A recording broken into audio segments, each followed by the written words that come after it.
My husband wanted to sell the century-old tea garden that had been passed down in my family. He said the place was a money pit and it would be better to sell it to a Hong Kong businessman for 50,000 yuan. I smiled and waved him off, letting him handle it. In my previous life, I had refused to sell the tea garden, then handed over its management to him, thinking I could trust him. But when I got pregnant, he deliberately altered my prenatal exam report to claim the fetus was deformed. After I went through with the abortion, he told me the baby had actually been healthy. The shock was too much. I died from excessive bleeding. If only you'd sold the tea garden, Sarah Mitchell wouldn't have died. You made me lose her forever, he had said.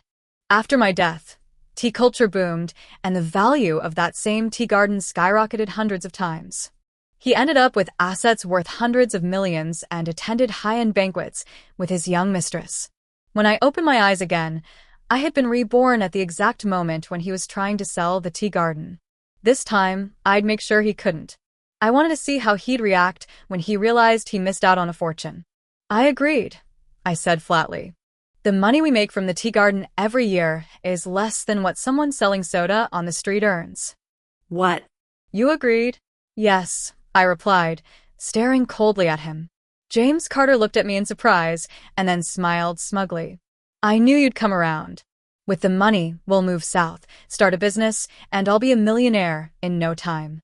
I stared at him. I knew this moment all too well. I wouldn't fall for it again. I'd make him pay double for every ounce of suffering he caused me. The tea garden can be sold, I said, but shouldn't we register our marriage first? Emily Harper, what's wrong with you? I told you already. Once I find workers in the city, we'll register. Those jobs don't like married men, he stammered, his face turning red. I'd heard that excuse too many times. I knew it was a lie he created to appease his first love, Sarah Mitchell. The way he plotted, everything cut deeper than any blade. In that case, let's break up, I said. I'm done living without a name or a title. Years ago, his family had moved into our town and rented a house near my tea garden. His father worked odd jobs at the local factory. One night, drunk, his father fell into a pond and drowned. They didn't even have enough money for a burial. My grandfather took pity on them and raised money with the neighbors to help. I fell in love with James at first sight and married him despite my grandfather's protests. Back then, a marriage was as simple as inviting neighbors to a meal, no need for paperwork. After the wedding, his mother constantly picked on me, whispering that I was useless and had forced my way into their family. She never stopped until the day she died. That's when I finally saw everything clearly. I made a silent vow. I'd never live like a slave for them again. I would create a life worth admiring. When James heard I wanted to separate, he grew anxious. I don't agree. My family hosted banquet tables at our wedding. If you want to separate, you need to compensate me for the tea garden. I already knew that Sarah Mitchell had borrowed from loan sharks years ago to start a business, and it failed. He needed my tea garden to pay off her debt. I gave him a cold look and said, "Fine. The tea garden is yours. I'll return to the old house in a few days and get the deed." When I got back to the rental we shared, it was empty. He had already cleared out all the valuables. I took the photo frame off the wall and found the title deed hidden inside. Two smiling faces stared back at me in the picture. How ironic. I took the deed and left. At the registry office, I applied for a forest rights certificate. I handed over my ID and the title deed. The staff worked quickly. Soon, I had a certificate in my hand stamped with a bold red seal. The cloud that had weighed down my chest began to lift. A few days later, James Carter burst in. "Emily Harper, I'm here for the land deed." He didn't even wait for greeting, just barged in. I placed the land deed on the table. He snatched it up and examined it closely. "I know you still love me," he said shamelessly, "but my heart has always belonged to someone else. I only married you to repay your grandfather. Now that debt is paid. We're even." He folded the document carefully. "Oh, and by the way, Sarah and I are getting married at the end of the month. Hope you'll come celebrate with us. Give us your blessing." I sneered. "I'll definitely be there. You'll get my blessing, all right." I watched him walk out and noticed Sarah Mitchell peeking in through the door. "Did you get it?" she whispered. "Yes," he answered. "Let's take it to Fifth, brother. mortgage it, contact the Hong Kong buyer and sell it.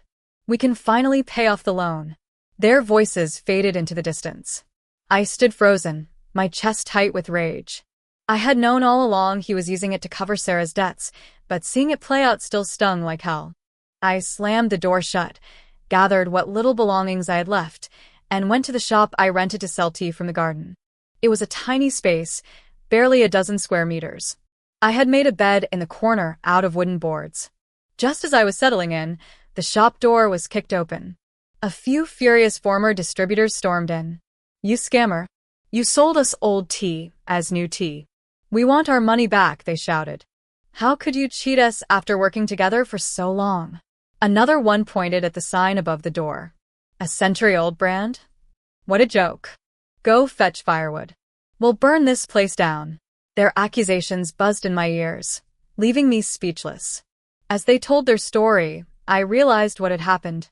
James, in his brief time managing the tea garden, had sold all the new tea for profit and replaced it with cheap old stock for our loyal customers.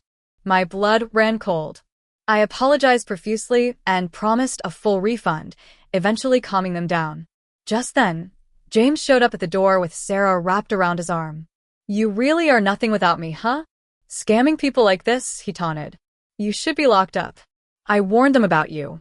Told them you were dishonest." Hearing his lies, I felt like a knife had been plunged into my chest. My clenched teeth oozed a trace of blood. The fury in my eyes could have melted this heartless beast. Seeing my rage, he instinctively took a step back, but still had the nerve to keep stirring up trouble. "Look, everyone," he said, pointing at me. "Now that her true colors are exposed, she's ready to hit people." "I'm just speaking the truth for your sake." Sarah Mitchell chimed in with her usual sarcastic tone. "Yes, my James is doing this for your own good. Don't let this jinx fool you anymore." I suppressed the flames boiling inside me and turned to the consignees with a calm voice, trying to pacify them. I glanced toward the drawer where only a few scattered coins remained and shook my head helplessly. James Carter had taken every penny I'd saved. I had to run to nearby stores, begging to borrow some money just to get through the day and send the angry crowd away. That night, I collapsed onto the small wooden bed in my tea shop, exhausted and hollow. I had no choice but to swallow the blood and bitterness of my own misjudgment. Then suddenly, bang, the door was kicked open again, and a group of men with tattoos and flashy clothes strutted in. The leader slammed his hand on the table and sneered, "Time to pay up. You must be Emily Harper, right?" Chapter 3. I looked at them, completely bewildered. "Who are you? When did I owe you any money?" One man, with a pointy chin and rat-like face, laughed and said, "Haha, your name is Emily Harper. You were married to James Carter, weren't you? Well, actually, he's your ex-husband now. He borrowed money when you two were still together. So shouldn't you pay half of it?" I was speechless and finally said with frustration, "I don't even know who you are. I've never borrowed anything from you. James and I are divorced. If you want your money, go find him. You're being unreasonable. I'm calling the police." He slapped an IOU down on the table and sneered, "Calling the cops? Really? The debts your man took while living with you are yours too. We're being fair. You owe half, like it or not." My hands trembled with fury. "I don't have any money. He took everything from me. If you want repayment, find that scumbag." He laughed coldly. "No one dares to owe fifth brother money and walk away. Boys, grab whatever valuables you find. We'll take interest first." Like a pack of wolves, they looted the tea shop and disappeared. I looked at the empty shelves, tears streaming down my face. My hatred for James Carter deepened. I gritted my teeth and pushed forward with this quarter's tea harvest. A few days later, the sound of firecrackers exploded from the street corner. A new coffee shop called Free Country had opened.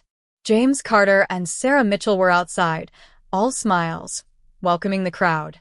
"Our coffee is imported from Brazil," they boasted. "Freshly ground beans, full-bodied, rich, with the flavor of freedom. Better than those old tea leaves. Coffee is what classy people drink these days." Because it was the first cafe in town, curious locals swarmed in. At the end of the day, they counted their earnings. Sarah looked at James with admiration. "You're amazing, James. 2,000 yuan in one day. We're going to be millionaires in no time. Her eyes sparkled with dreams. James smirked, trying to sound wise. This is just the beginning. Soon we'll open chains across the country. Not just 1 million will make so much we won't be able to count it. But their fantasy didn't last long. One afternoon, sirens screamed down the street. An ambulance pulled up to the coffee shop. A stretcher came out, carrying a girl with a bluish face, convulsing. Chapter 4. I followed the crowd, peering through the glass window. Inside, James was frantically explaining something to the guests, while Sarah hurriedly wiped down coffee cups. The next day, the news exploded. The cafe was under investigation for food poisoning caused by expired ingredients. A heartbroken mother sobbed on the radio. My daughter just wanted a cup of coffee. Why is she in the ICU now? Consumers who had been there filed complaints, demanding the authorities take action against the shady business. Inspectors arrived quickly and launched a thorough investigation.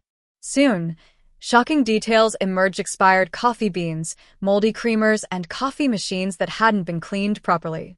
Reporters camped outside the shop daily. James and Sarah, once so smug, now looked like cornered animals. When the verdict came down, the cafe was held fully responsible. They had to cover all medical costs and pay huge compensation. James, as the owner, was taken in for questioning. When he got out, Sarah had already stripped the shop of its valuables and vanished to who knows where. The once crowded shop now had a for transfer notice on the door. One day, I happened to walk by and saw James closing up. When he spotted me, his face turned red with rage, and he stormed over. You reported me, didn't you? It had to be you. You were jealous of my success. You destroyed everything. Sarah left me because of you. I won't let you get away with this.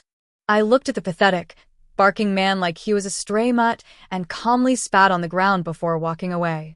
His furious howls echoed behind me like a mad dog. Without James's interference, I focused on revitalizing the tea garden. One day, an employee rushed in to report, "Sister, James Carter just brought people to measure the land. Looks like he's making a move." I nodded. "Tell the village chief. I'm heading to the tea garden now." At the garden, James and a few men were measuring and chatting about grand plans. As I arrived, the village chief came too, clearly suspicious. "What are you doing here? Why are you messing around on someone else's land?" James stepped forward confidently. "Village chief, I'm just checking out my tea garden." "Is there a problem?" The chief frowned. "Your tea garden? This land belongs to Emily Harper's family. Since when did it become yours?" James turned smugly and called out, "Fifth brother, show him the deed." He handed the paper to the village chief. "She gave this to me when we divorced. As compensation. Right, Emily?" I stepped forward without sparing him a glance. "Yes, uncle. I gave him that deed as compensation for all the years I worked like a mule for his family." James puffed out his chest. "See? It's mine now." The village chief narrowed his eyes. "You brat. Why didn't you discuss something this big with us first? And you think this scrap of paper means anything? You couldn't even trade that for a popsicle." I chuckled and pulled a notebook from my pocket because I had this. Chapter 5. A brand new forest rights certificate gleamed in my hand. James Carter's face turned red as I waved the official document at him. "You've been too busy with your failed coffee shop to realize that this tea garden was certified 2 days ago as a heritage agriculture site. The government subsidy? 200,000 yuan. And the future development value in tourism? At least 10 million. That worthless scrap of paper you're holding, the one you thought could make you rich, just became a golden mountain you'll never be able to touch." Fifth brother slapped James hard across the face. "You bastard. You tried to cheat me with a fake deed? You swindled me out of 200,000 plus interest." He turned to his men. "Boys, teach this idiot a lesson. No one dares trick fifth brother in this town." Screams filled the air as James was dragged away and beaten. The sound of his groans faded into the distance, and peace returned to my life. One morning, while cleaning my tea sets in the small shop, an elderly gentleman walked in with a young man by his side. "Miss, may I have a cup of tea?" "Of course, sir. Please have a seat." I brought over 2 cups. He sipped and smiled. "The taste hasn't changed a bit. After decades, I finally get to enjoy this flavor again. Then he looked up. Allow me to introduce myself. I'm William, a Chinese tea merchant from Southeast Asia. I sold your family's tea decades ago, but we lost contact due to political turmoil. I came back to find you and thank God I did. This has been my dream for years. He continued with warmth in his voice. May we visit your tea garden? Before my grandfather passed, he told me your family's integrity could always be trusted. I smiled. Of course. The ancient tea trees are still thriving. Some of them have stood for hundreds of years. After our tour, I'll serve you a new batch. He looked satisfied. Miss, I'd like to invest in your tea garden. Let's rebuild your century-old brand and share our tea culture with the world. My grandson, Michael, will handle everything for our group. Michael was a refined and gentle man. Every morning, a fresh wildflower appeared in the vase on my desk. My thermos was always filled with warm honey water. Meanwhile, James Carter, after being thrashed by fifth brother, was forced to write an IOU for 250,000 yuan. They gave him 1 month to repay or face consequences. He returned to the rental home to find his mother in tears. When she learned of the debt, she fainted. At the hospital, she was admitted to the ICU. The doctor warned him to prepare payment to they'd stop treatment. James wandered the streets in a daze. Then, he caught sight of a familiar silhouette, Sarah Mitchell, walking arm in arm with another man, heading into a karaoke bar. He followed quietly and stood outside a private room listening. Inside, Sarah's voice was sweet and sycophantic. Brother Zhang, when are you cashing in the shares you promised? I gave you everything I got from that idiot James. Don't forget your promise. Chapter 6. James Carter's blood boiled. He kicked the door open. You bitch. I borrowed high-interest loans for you. I sacrificed everything. Sarah jumped but calmed down when she saw it was him. He pointed at the man behind her. You lied to Meffer, this scum? I left Emily Harper, who was worth gold, for you. Sarah rolled her eyes. James, being with you was the worst decision of my life. You didn't spend much on me but still managed to get us buried in debt. You were 10 times more ruthless when you scammed your ex-wife. You forced her into an abortion, remember? You destroyed her, and now you're whining about me? You wasted my youth. A little compensation is the least I deserve. James, furious, grabbed a bottle and charged. But Boss Zhang kicked him in the stomach.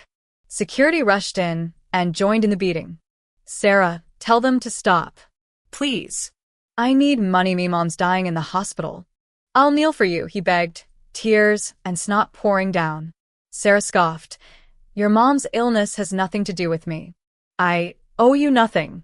Brother Zhang, get him out of here, Hayes, bad luck. James was thrown into the alley behind the karaoke bar like garbage. Back in my new shop, which I had renovated myself, I was sorting documents when one of the clerks rushed in. Manager Emily. There's a beggar outside shouting, he wants to see you. I walked out and there he was. James Carter. His cheeks were sunken, his beard unkempt, and his clothes reeked of sour sweat. The moment he saw me, he lunged forward. Michael, who had come out after hearing the commotion, pushed him back. What the hell are you doing? Back off or I'll call the police. James pointed at me, his eyes bloodshot. Emily Harper, you ruined me. You tricked me with that fake deed. You made me borrow from loan sharks. You were jealous of my success, so you ratted me out when my coffee shop was about to make a profit. You left me with nothing. Now my mom's in the ICU because of you. You owe me for her treatment, her nutrition, my hospital stays, my wages. His neck bulged with rage. I stared at him, stunned, and then laughed. Are you kidding me? What does your mother's illness have to do with me? We've been separated for months. Back when we were together, I slaved in your home, cooking, cleaning, enduring her constant insults. I ate your leftovers every day. Sometimes, when there were no leftovers, I'd just drink water to survive. Did either of you care? Now you dare come crawling back to ask for money. My voice trembled with fury as I stepped forward. I've met shameless people before, James, but you? You're in a league of your own. A strong arm suddenly wrapped around me, pulling me into a gentle embrace. Emily, it's over now. I'm here. Don't get worked up, Michael whispered comfortingly. Chapter 7. James Carter's face twisted with rage the moment he saw Michael. So that's it, huh, Emily Harper? You'd rather spend your money supporting a pretty boy than pay for my mom's medical bills? No wonder you wanted a divorce. He sneered. Turns out you had your own lover all along. Fine. Give me some money, and I'll stop bothering you too. Just then, the door swung open and several men walked in. At the front was none other than fifth brother. Boss James, he said, his voice calm but menacing. It's time to pay up. James Carter's legs buckled when he saw them. Fifth brother, please, my mother's still in the hospital. I need money for her treatment. Ask them, thievy, you got cash. Thieves have their code. Fifth brother replied coolly. Whoever owes me money is who I'll ask. I'm fair like that. Then lend me a little more, James pleaded. I'll pay the hospital first, and I swear I'll double it once I get back on my feet. Still trying to scam me? Fifth brother sneered. Your mother's life has nothing to do with me. I want my money today. I don't have it, James shouted, his face flushed. Then go make it, fifth brother said, lighting a cigarette. I won't kill you. That's illegal. But you'll work it off. Take him. Before leaving, he turned to me, gave a slight bow, and said, Boss Emily, sorry for the disturbance. I wish you a prosperous business. Then he left, leaving only the sound of James Carter groaning behind a gag as he was dragged away. He was taken to an office above a seedy dance hall. Hanging from the ceiling, blindfolded, with a rag stuffed in his mouth, James trembled. The gag was pulled out. What are you going to do? He whimpered. I'll pay you back, I swear. Please, let me go. I will, fifth brother said calmly, blowing a puff of smoke. But first, tell me how. James stammered. I'll find a way. I'll work anything. I think you're cold-blooded enough, fifth brother said. You've got potential. You'll work for me now as a debt collector. He tossed a thick stack of IOUs onto the desk. You've got 1 month to collect everything. I don't care how. Just don't kill anyone. He nodded at 2 of his men. Gongzi, you 2 go with him. If he runs, kill him. Fifth brother, shouldn't I get my IOU back first? James asked with a forced smile. Smack. Fifth brother slapped him hard. You dare haggle before you've even started? If you don't bring me money today, I'll make sure you remember this night for the rest of your life. You think this is a charity home? Under fifth brother's rule, James Carter began collecting debts with ruthless efficiency. Soon, he'd clawed his way into becoming a minor boss himself. But then late one night urgent knocking woke me at the shop. One of my employees burst in. Boss, it's bad. The warehouse is on fire. I rushed over. The fire had already been extinguished, but the scene was devastating. The roof had collapsed.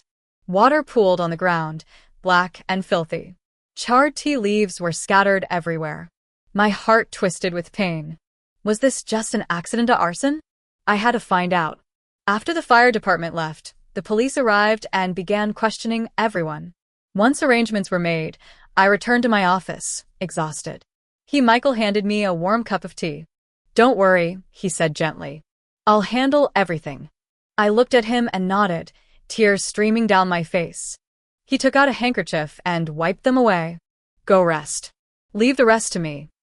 Fortunately, most of the packaged tea had already been shipped to Southeast Asia. Only the latest batch had been stored in the warehouse. The loss was manageable. But what infuriated me was the unmistakable smell of gasoline at the scene. This wasn't an accident. Someone wanted to destroy me. Meanwhile, in an abandoned factory on the outskirts, James Carter was hanging from the ceiling. A dirty cloth gagged his mouth. Blindfolded, he whimpered as his body twisted in fear. The rag was yanked out. A man with a poor Mandarin accent asked coldly, Why did you set the fire? Chapter 8. I didn't. James Carter shouted. You've got the wrong guy. I'm innocent. I'd never hurt anyone. Ask around. You think we're stupid? The man said. Without evidence, we wouldn't be here. The fifth brother is nothing to us. We'll handle him later. Tell the truth. 2 days ago, you borrowed a motorcycle, claiming you were heading to the countryside. But in just half a day, you filled up on gasoline twice. Why? It was for the coal stove. Winter's coming, James lied. I didn't burn any warehouse. Funny, the man said. We never said anything about a warehouse. James froze. You just confessed. The man gave the order. Start with one leg. Slowly. A knife slashed open James's pant leg, the blade icy against his skin. He screamed, the stench of urine and fear filling the room. I'll talk. Please don't, he sobbed. Finally, he cracked. He had passed by my shop while collecting loans and saw customers lining up. He stopped them and found out that our century-old brand was now being sold internationally. When he saw me and Michael laughing together, jealousy burned through him. Blinded by rage, he planned to destroy me first by burning the warehouse, then by setting fire to the ancient tea trees. After being captured, his face twisted with hatred. All this should have been mine. Damn Emily Harper. She tricked me. She stole my future. And that pretty boy took everything from me. I'll destroy him. I'll ruin her. Outside, a man with a thick accent walked over to a black car. The window rolled down. It was he, Michael. So it was him, the man said. Boss, what do you want us to do? He, Michael, spoke coldly. That man is rotten to the core. I never want to see him again. Send him to Lame Lou's coal mine. Let him be useful. As waste. After a long, bumpy ride through the mountains, a dusty van finally came to a stop at a remote black coal mine tucked deep in a valley. James Carter, tied up in a burlap sack, was kicked out of the vehicle like a piece of trash. He hadn't eaten or drunk anything in 2 days and collapsed with a dull groan, unconscious. When he came to, he found himself lying on a crude bed in a dark shack. The blanket beneath him was stiff and stained black from coal dust. A frail old man with sunken cheeks stood before him and said gruffly, "You're awake. Eat something, then get to work." 2 moldy gray buns were tossed at him. "Where am I?" "I want to leave," James shouted. The old man didn't flinch. "Where you are doesn't matter. The boss paid $200,000 for you. You're not leaving until you earn enough to buy yourself back." James leapt for the door, only to be smashed in the chest with a cold metal pipe. He collapsed in pain as a burly man stepped on him, sneering, "Try to run, and you'll be buried here tomorrow." Lao Chin dragged him to the mines. Chapter 9. They walked several hundred meters down a narrow, suffocating tunnel until they reached a coal shaft just barely tall enough for a man to crouch. Lao Chin said coldly, 5 tons of coal a day, or you don't eat. And don't even think about escaping. No one escapes from here. Around him, exhausted miners murmured, "I've been here over 10 years. Tried running at first. Got caught every time.